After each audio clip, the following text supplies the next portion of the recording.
হিন্দু ভাইরা রাস্তায় শুয়ে পড়েছে এবং কি বলতে চাচ্ছে দেখুন আপনারা।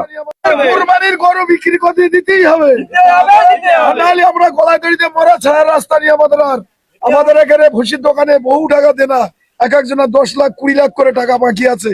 এই যে আমরা কিছু কিছু শুনতেছি যে এখানে হিন্দু যারা আন্দোলন করতেছে তারা বলতেছে যে ওরা মুসলমান, আমরা হিন্দু না মুসলমান। এখানে এখানে মন্দির আছে, দরকার মন্দিরে আপনারা দেখান, মন্দিরটা দেখান, আপনারা চলুন আমাদের সঙ্গে মন্দির দেখান। এখানে হিন্দুরা বাস করতেছে না, মুসলমান বাস করতেছে, এখানে দেখান।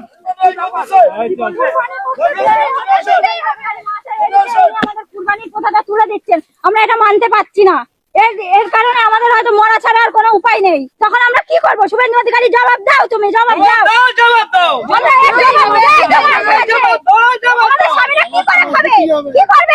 আমরা এখন রাস্তায় বসে ছাড়া আর কোনো মানে উপায় নেই, আমাদের মরা ছাড়া আর কোনো উপায় নেই। তাহলে এসে বিষ দিয়ে যাও না, আরো দড়ি তুলে মানে হাতে দিয়ে যাও, তাহলে আমরা মরি, আপনি সেটাই দেখুন। আমাদের এটাই পেশা, আমাদের স্বামীরা আর কোনো মানে কাজে কর্মে যুক্ত নেই, আমাদের এই করে খেতে হয়। আমাদের মানে সংসারও চলে, ওদেরকেও আমরা খাওয়াই। এখন আর খাওয়াতে পারছি না, উনি পারলে আমাদের গরুগুলো এসে নিয়ে যায়। মুসলিমরা গরু কিনছে না, রেগে আছেন নাকি মুসলিমদের উপর? না, আমাদের কোনো রাগারাগি নেই। মুসলিমরা আমাদের গরু কিনছে না ওনার জন্য, শুভেন্দু অধিকারীর জন্য। উনি মানে মুসলিমরা ভয় পেয়ে গেছে, উনি যেভাবে আইনটা বের করেছে, প্রশাসনের ভয় দেখাচ্ছে যে 6 মাসের জেল আবার জরিমানা।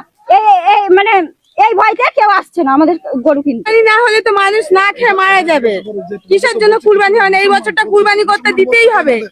শুভেন্দু অধিকারী যে এই আইন বের করছে, এই আইন আমরা মানতে চাই না, এই আইন আমরা মানবো না।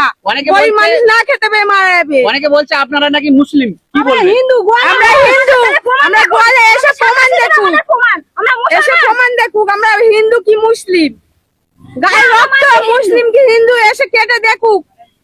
কিন্তু এই ব্যবসা আমাদের করতে দিতে হবে, আর এই কুরবানি আমাদের দিতে হবে। না দিলে আমাদের সব গলায় দড়ি দিয়ে মরবে, আর না শুভেন্দু অধিকারী 20 বিঘাতে 20 দিয়ে খাবো আমরা।